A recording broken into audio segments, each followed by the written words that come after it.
Chapter 12. 12th chapter. It was a Saturday afternoon, gay and brilliant after abundant rains, and the spirit of youth dwelt in it, though the season was now autumn. All that was gracious triumphed. As the motor-cars passed through Summer Street, they raised only a little dust, and their stench was soon dispersed by the wind and replaced by the scent of the wet birches or of the pines. Mr. Beebe, at leisure for life's amenities, leant over his rectory gate. Freddie leant by him, smoking a pendant pipe. "Suppose we go and hinder those new people opposite for a little. They might amuse you." Freddie, whom his fellow creatures never amused, suggested that the new people might be feeling a bit busy, and so on, since they had only just moved in. "I suggested we should hinder them," said Mr. Beebe. "They are worth it." Unlatching the gate, he sauntered over the triangular green to Sissy Villa. "Hullo!" he cried, shouting in at the open door, through which much squalor was visible. A grave voice replied, "Hullo! I've brought someone to see you. I'll be down in a minute." The passage was blocked by a wardrobe, which the removal men had failed to carry up the stairs. Mr. Beebe edged round it with difficulty. The sitting-room itself was blocked with books.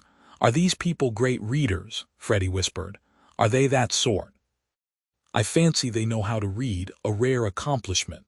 What have they got? Byron, exactly. A Shropshire lad, never heard of it. The Way of All Flesh, never heard of it. Gibbon, hullo, dear George reads German.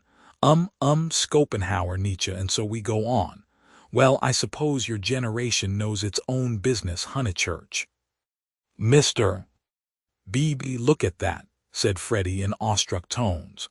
On the cornice of the wardrobe, the hand of an amateur had painted this inscription: "Mistrust all enterprises that require new clothes." "I know, isn't it jolly? I like that. I'm certain that's the old man's doing." "How very odd of him. Surely you agree." But Freddie was his mother's son, and felt that one ought not to go on spoiling the furniture.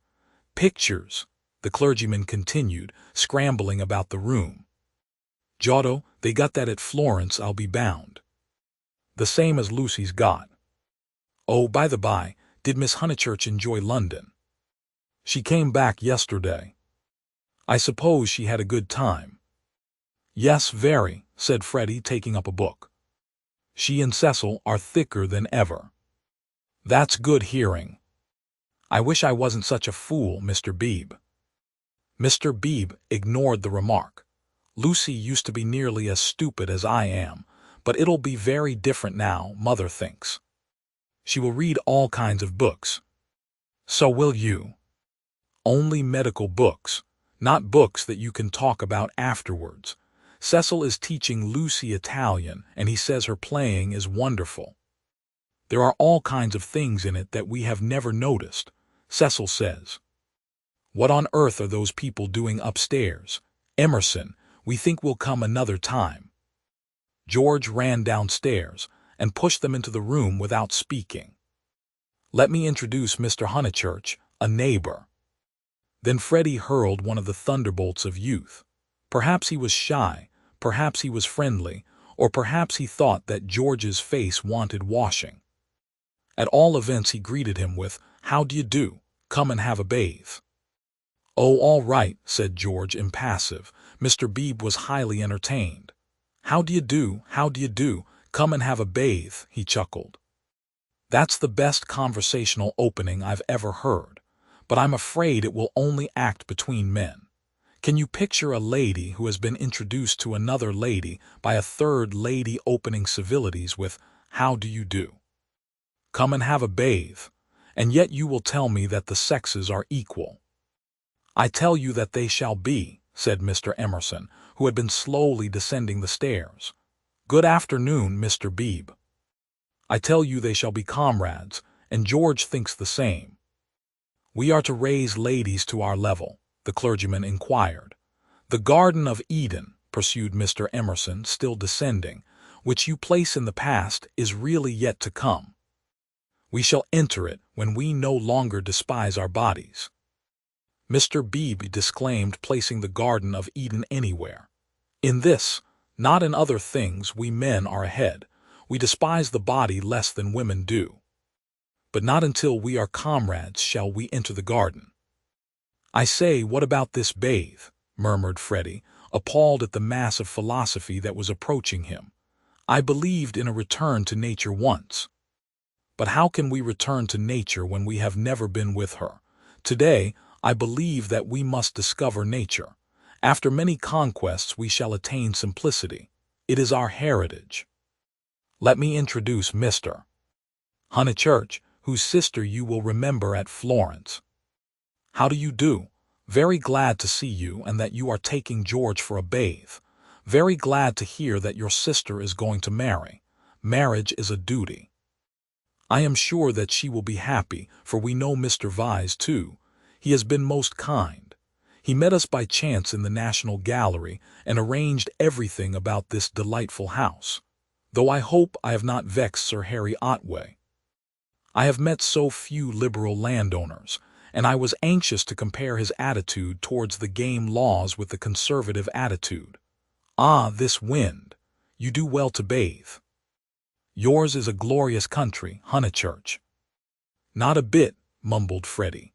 I must, that is to say, I have the pleasure of calling on you later on, my mother says, I hope. Call my lad, who taught us that drawing-room twaddle. Call on your grandmother. Listen to the wind among the pines. Yours is a glorious country. Mr. Beebe came to the rescue. Mr. Emerson, he will call, I shall call. You or your son will return our calls before 10 days have elapsed. I trust that you have realized about the 10 days interval. It does not count that I helped you with the stairs yesterday. It does not count that they are going to bathe this afternoon. Yes, go and bathe, George. Why do you dawdle talking? Bring them back to tea. Bring back some milk, cakes, honey. The change will do you good. George has been working very hard at his office. I can't believe he's well. George bowed his head, dusty and somber, exhaling the peculiar smell of one who has handled furniture.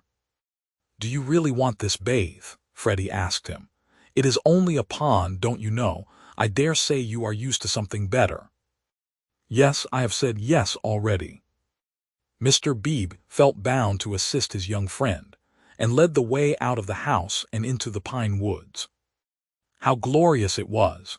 For a little time the voice of old Mr. Emerson pursued them, dispensing good wishes and philosophy. It ceased, and they only heard the fair wind blowing the bracken and the trees. Mr.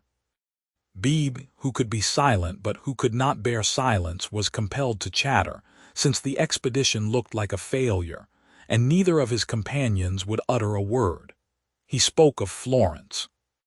George attended gravely, assenting or dissenting with slight but determined gestures that were as inexplicable as the motions of the tree-tops above their heads. And what a coincidence that you should meet Mr. Vyse. Did you realize that you would find all the pension Bertolini down here? I did not, Miss Lavish told me. When I was a young man, I always meant to write a history of coincidence. No enthusiasm. Though, as a matter of fact, coincidences are much rarer than we suppose. For example, it isn't purely coincidentally that you are here now, when one comes to reflect. To his relief, George began to talk. It is, I have reflected. It is fate, everything is fate. We are flung together by fate, drawn apart by fate, flung together, drawn apart. The 12 winds blow us, we settle nothing. You have not reflected at all, rapped the clergyman. Let me give you a useful tip, Emerson. Attribute nothing to fate. Don't say, I didn't do this, for you did it 10 to 1. Now I'll cross-question you. Where did you first meet Miss Honeychurch and myself? Italy. And where did you meet Mr. Vyse, who is going to marry Miss Honeychurch? National Gallery. Looking at Italian art. There you are, and yet you talk of coincidence and fate. You naturally seek out things Italian, and so do we and our friends. This narrows the field immeasurably. We meet again in it. It is fate that I am here, persisted George. "But you can call it Italy if it makes you less unhappy." Mr. Beebe slid away from such heavy treatment of the subject. But he was infinitely tolerant of the young and had no desire to snub George. And so for this and for other reasons my history of coincidence is still to write. Silence, wishing to round off the episode, he added, "We are all so glad that you have come." "Silence, here we are," called Freddie. "Oh, good," exclaimed Mr. Beebe, mopping his brow. "And there's the pond. I wish it was bigger," he added apologetically. They climbed down a slippery bank of pine needles. There lay the pond, set in its little alp of green, only a pond, but large enough to contain the human body and pure enough to reflect the sky. On account of the rains, the waters had flooded the surrounding grass, which showed like a beautiful emerald path, tempting these feet towards the central pool. "It's distinctly successful, as ponds go," said Mr. Beebe. "No apologies are necessary for the pond." George sat down where the ground was dry and drearily unlaced his boots. "Aren't those masses of willow-herb splendid? I love willow-herb in seed." "What's the name of this aromatic plant?" No one knew or seemed to care. These abrupt changes of vegetation, this little spongeous tract of water plants, and on either side of it all the growths are tough or brittle, heather, bracken, hurts, pines. "Very charming, very charming." "Mr. Beebe, aren't you bathing?" called Freddie as he stripped himself. Mr. Beebe thought he was not. "Water's wonderful," cried Freddie, prancing in. "Water's water," murmured George. Wetting his hair first, a sure sign of apathy, he followed Freddie into the divine, as indifferent as if he were a statue and the pond a pail of soapsuds. It was necessary to use his muscles. It was necessary to keep clean. Mr. Beebe watched them and watched the seeds of the willow-herb dance chorically above their heads. "A-pooshu, a-pooshu, a-pooshu," went Freddie, swimming for 2 strokes in either direction, and then becoming involved in reeds or mud. "Is it worth it?" asked the other, Michelangelesque on the flooded margin. The bank broke away, and he fell into the pool before he had weighed the question properly. He poof, "I've swallowed a pollywog, Mr. Beebe. Water's wonderful, water's simply ripping." "Water's not so bad," said George, reappearing from his plunge and sputtering at the sun. "Water's wonderful, Mr. Beebe do." "A pooshu goof." Mr. Beebe, who was hot and who always acquiesced where possible, looked around him. He could detect no parishioners except the pine trees, rising up steeply on all sides and gesturing to each other against the blue. How glorious it was! The world of motor cars and rural deans receded inimitably. Water, sky, evergreens, a wind. These things not even the seasons can touch, and surely they lie beyond the intrusion of man. I may as well wash too. And soon his garments made a third little pile on the sward, and he too asserted the wonder of the water. It was ordinary water, nor was there very much of it, and, as Freddie said, it reminded one of swimming in a salad. The 3 gentlemen rotated in the pool breast high, after the fashion of the nymphs in Götterdämmerung. But either because the rains had given a freshness, or because the sun was shedding a most glorious heat, or because 2 of the gentlemen were young in years and the 3rd young in spirit, for some reason or other a change came over them, and they forgot Italy and botany and fate. They began to play. Mr. Beebe and Freddie splashed each other. A little deferentially they splashed George. He was quiet. They feared they had offended him. Then all the forces of youth burst out. He smiled, flung himself at them, splashed them, ducked them, kicked them, mudded them, and drove them out of the pool. "Race you round it, then," cried Freddie, and they raced in the sunshine, and George took a short cut and dirtied his shins and had to bathe a second time. Then Mr. Beebe consented to run, a memorable sight. They ran to get dry, they bathed to get cool, they played at being Indians in the willow-herbs and in the bracken, they bathed to get clean. And all the time 3 little bundles lay discreetly on the sward, proclaiming, "No, we are what matters. Without us shall no enterprise begin. To us shall all flesh turn in the end. A try. A try, yelled Freddie, snatching up George's bundle and placing it beside an imaginary goal post. Soccer rules, George retorted, scattering Freddie's bundle with a kick. Goal. Goal. Pass. Take care my watch, cried Mr. Beebe. Clothes flew in all directions. Take care my hat. No, that's enough, Freddie. Dress now, no, I say. But the two young men were delirious. Away they twinkled into the trees, Freddie with a clerical waistcoat under his arm, George with a wide-awake hat on his dripping hair. That'll do, shouted Mr. Beebe, remembering that after all he was in his own parish. Then his voice changed as if every pine tree was a rural dean. Hi, steady on, I see people coming, you fellows. Yells and widening circles over the dappled earth. Hi, hi, ladies. Neither George nor Freddie was truly refined. Still, they did not hear Mr. Beebe's last warning, or they would have avoided Mrs. Honeychurch, Cecil, and Lucy, who were walking down to call on old Mrs. Butterworth. Freddie dropped the waistcoat at their feet and dashed into some bracken. George whooped in their faces, turned and scudded away down the path to the pond, still clad in Mr. Beebe's hat. Gracious alive, cried Mrs. Honeychurch. Whoever were those unfortunate people? Oh, dears, look away, and poor Mr. Beebe too, whatever has happened. Come this way immediately, commanded Cecil, who always felt that he must lead women, though he knew not whither, and protect them, though he knew not against what. He led them now towards the bracken where Freddie sat concealed. Oh, poor Mr. Beebe! Was that his waistcoat we left in the path? Cecil, Mr. Beebe's waistcoat. No business of ours, said Cecil, glancing at Lucy, who was all parasol and evidently minded. I fancy Mr. Beebe jumped back into the pond. This way, please, Mrs. Honeychurch, this way. They followed him up the bank, attempting the tense, yet nonchalant expression that is suitable for ladies on such occasions. Well, I can't help it, said a voice close ahead, and Freddie reared a freckled face and a pair of snowy shoulders out of the fronds.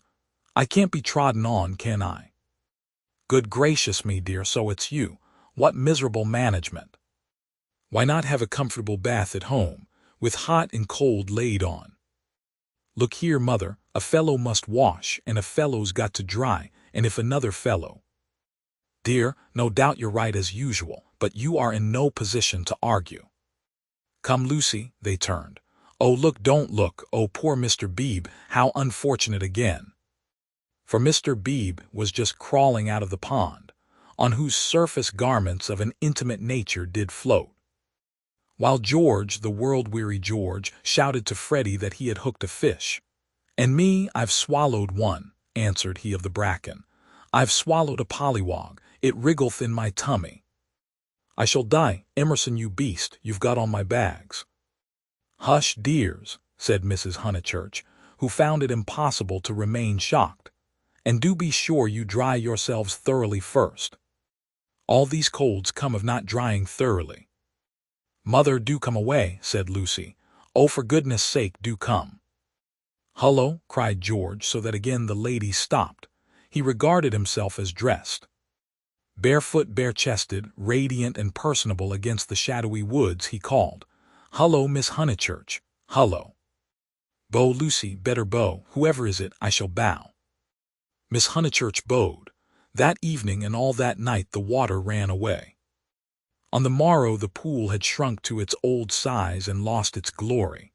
It had been a call to the blood and to the relaxed will, a passing benediction whose influence did not pass, a holiness, a spell, a momentary chalice for youth.